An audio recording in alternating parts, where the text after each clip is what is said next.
Coming to you from Farmer Dave's Kitchen here in Drake, Massachusetts, I'm Stacey. And I'm Denise. And we're here to help you prepare your share.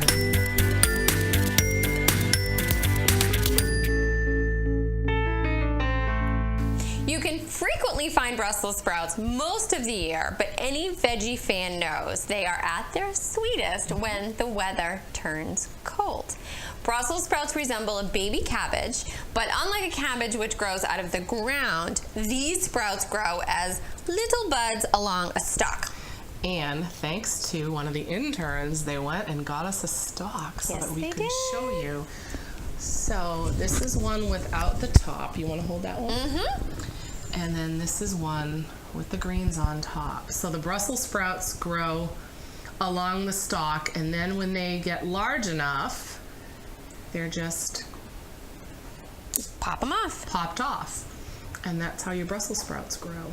The other thing that we wind up getting is, and we got them this year, is the top of the plant, the Brussels sprout leaves right on top. These basically you're going to cut off. You can use these like you would any green, but I slice off the bottom, separate the leaves, and then I just took this, and you can either put it in a salad raw. They taste like Brussels sprouts, or I slice them and I just pan fried them with some good olive oil and some sea salt. And these were absolutely delicious as a side dish. And so simple. They were so good, and it's the top of the plant. It was so cool. That's very cool. Another thing that's very cool, Brussels sprouts are an excellent source of vitamins A, K, folic acid, beta carotene, iron, magnesium, selenium, and fiber. Brussels sprouts, 1 cup of them provide more vitamin C than an average size orange. That blows my mind. I had no idea on that one when I looked it up. Now, Brussels sprouts tend to have a strong odor when they're overcooked. This is from the compound. Are you ready for this now?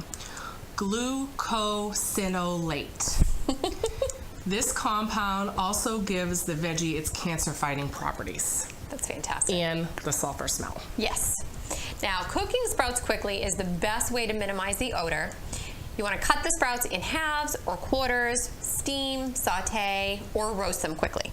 The nice thing about roasting is it even sweetens them up more. Yes. So if you have somebody that's on the fence with the whole Brussels sprout thing, try cutting them down, tossing them in the olive oil, and roasting them, and that winds up being really yummy. Now for storage.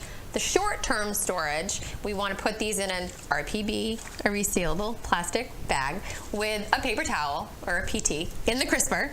RPB with a PT. And then you want to use this within about 10 days or so. Yeah. So these, you would take them out. I take them out of the paper container, and I put them right in here. So I'd fill that up most of the way. Right. I'd fold in a paper towel. There you go. Squeeze most of the air out. And there you have it, and that will stay in the fridge. So if the outer leaves begin to yellow, treat it just as you would a cabbage. When you have that cabbage in the fridge, and if they start to wilt, get a little yellow, you peel those outer leaves off, and the inside of the cabbage is perfectly good. Right. You're going to do the same thing with the Brussels sprouts. Now these are trimmed really, really well already, so I'm trying to see if I can find one. Okay, this looks like a good one. So you're going to go in with your paring knife, and you're just going to find the edge of the leaf. Here we are.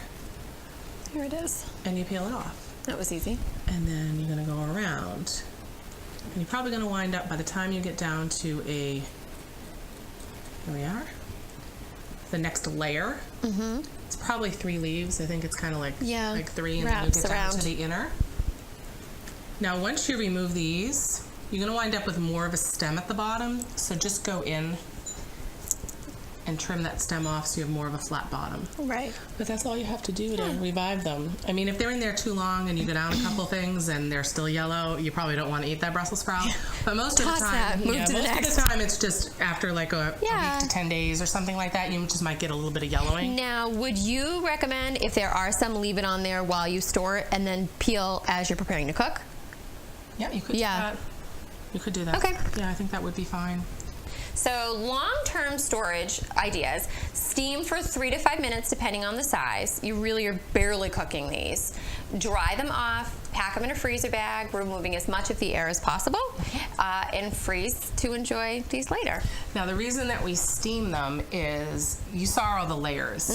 It's just like when you decide you're gonna blanch cabbage. Right. And you cut the cabbage into the 4 pieces with the core intact, and you're dropping those into the boiling water. The difference is, these are all closed up. Right. Okay, the cabbage you've just cut into the 4 pieces, so all those crevices and spaces between all the leaves are open. So when you remove them from the boiling water and you put them in the colander after you've, shocked them, that water is all draining out of the vegetable. Right. And then you're just drying off the surface and you're freezing it. These, you're not doing that to, so that water can get in between all these little that would be layers. Bad. Yeah, you don't and then want you that. can't get the water back out, and then you're going to go freeze them with the water all inside, and it's just going to cause freezer damage. Okay. So by steaming them, you're par cooking them. Right. And cooling them off, and then putting them in, so they're not going to wind up having that problem. Good to know. So that's why. Good to know. As we said, quick cooking is the way to go with these. Here we have some sprouts that have been halved or quartered, tossed with olive oil, salt, and pepper, spread as a single layer on parchment-lined sheet tray, and then we roasted them at 400 to 425, about 10 minutes, stirred them, checked for tenderness, and then maybe check at 5-minute increments. You want them just tender and brown on the edges. Yeah. So we have some done, and this is still hot. So we've mixed these already. Where are you headed with that? Right here. We've mixed these already with some sweet potatoes, because sweet potatoes and Brussels sprouts, I mean, we talked about having the vegetables in season together in the dish. They just naturally go together. And all this was done is tossed with olive oil, salt, pepper, parchment lined tray. Easy. And that's it. So now if you don't want to do this in the oven like this, you can do it stovetop. Stovetop, exactly. So we could use a cast iron skillet, which we have here. And this is preheated already, which is why I am all dressed up here, because this thing is super hot. It's very hot. Okay, so here we're gonna go ahead and combine the sweet potatoes and our Brussels sprouts. Actually, let's use these guys, right? Yeah, because these are pretty small. Normally, I would cull through these, maybe do about half of those, I think. Yeah. Just a couple handfuls. Normally, I would cull through these, and any of the larger ones, I would cut into half or quarters, and then keep the smaller ones. But they're all fairly small. Yes, they're similar We have an size. occasional big one, but that's it. Nope, that makes sense. So I would just leave them like that, because that way they're going to cook evenly. The sweet potato is a little more dense than the Brussels sprout, which is why we chop those so small, and why we're not chopping down the Brussels sprouts. So hopefully they'll wind up getting done at approximately the same time. The nice thing about this cast iron skillet too is it's going to keep an even heat. So you're going to be able to keep stirring it, and it's not you're not going to have any hot spots. Right. So I think we just need some olive oil. All right, little olive oil. Or a lot of olive oil. About half of that. About half of that. There you go. Looks good. Salt, pepper? Salt, pepper.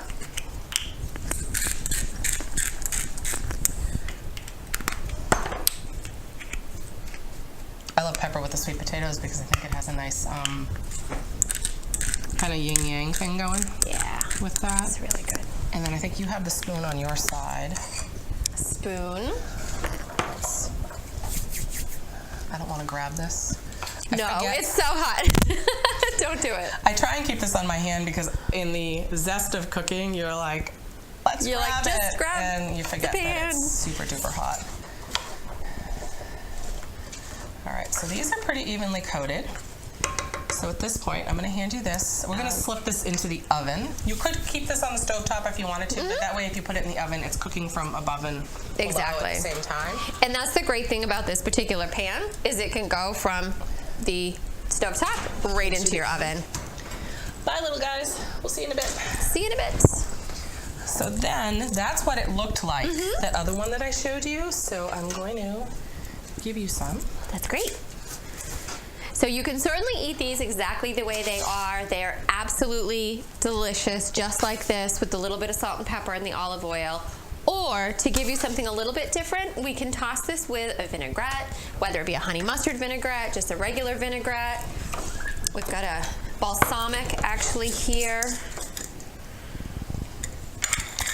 So shaking that up. So, and this has a little bit, this is actually a balsamic glaze mixed with olive oil because I prefer something that's just a little bit thicker and a little more sweet. I find it more sweet, and the more true balsamic vinegar itself I find a little more tart. So for the sweetness of this, I kind of liked the way that this one worked out. A little bit of feta cheese.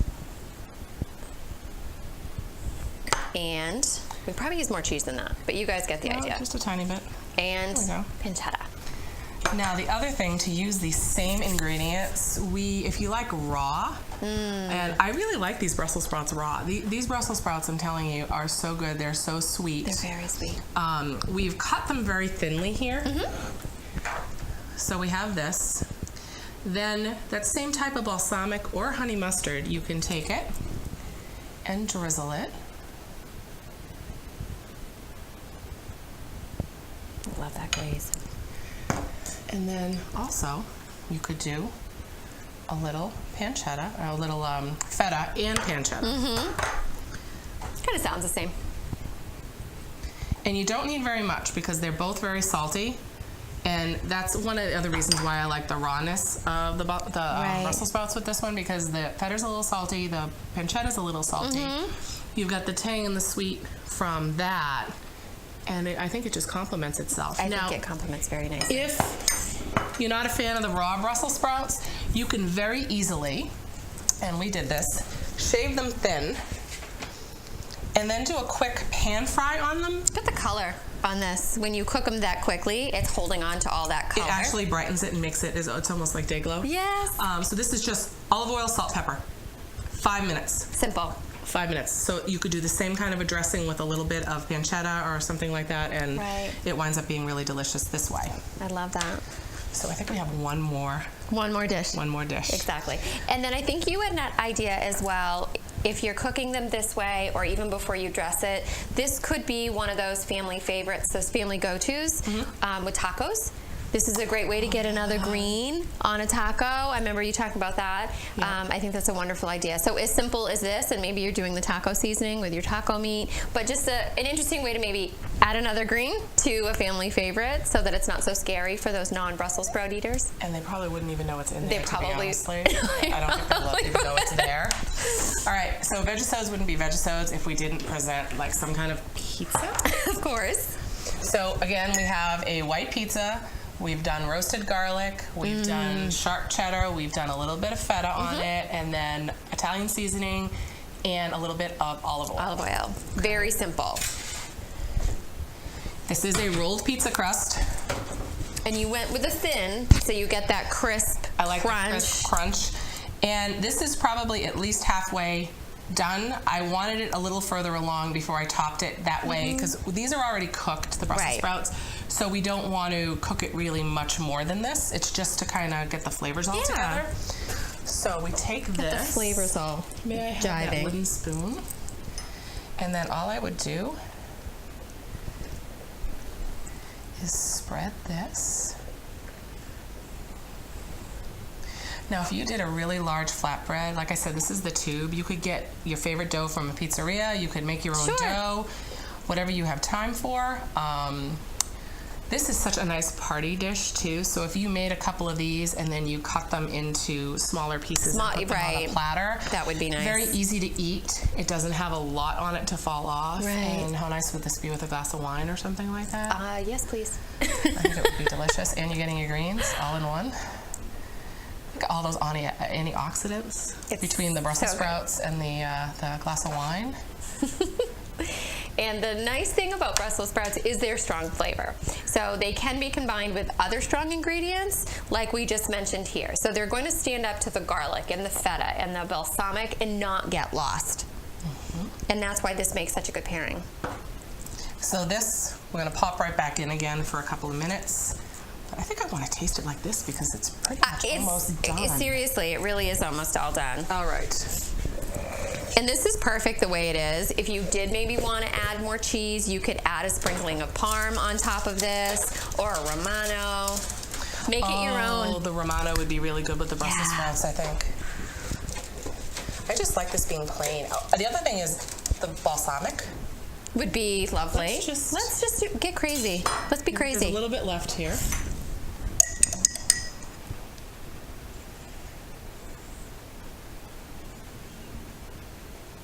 That glaze, it's thick. That's all right. That's pretty. You just want a little bit because the balsamic is so tart and sweet at the same time. You don't want a ton of that. So let me cut you a piece too. How hot is this? It's not hot. Okay. Like before I grab It's the just that I'm on top of the trivet. The trivet. I'm afraid to Come on, push little too pizza. far. There we go. All right. There's your piece. Thank you very much. There's my piece. Oh, my little piece is breaking. Cheers. Oh, cheers. Cheers.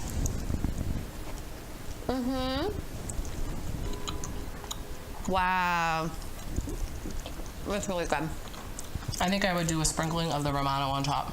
I think so too. I think that would like be an icing on the cake kind of thing. Absolutely. Really, really delicious. So we hope we've given you some different ideas for Brussels sprouts between the raw salad, the cooked salad, the things in the oven, the pizza. Did you ever think of putting shaved Brussels sprouts on pizza? No. with roasted garlic? I have to be honest, I didn't. Nope. So now this is going to be a staple. So we hope you've gotten ideas and give them a try.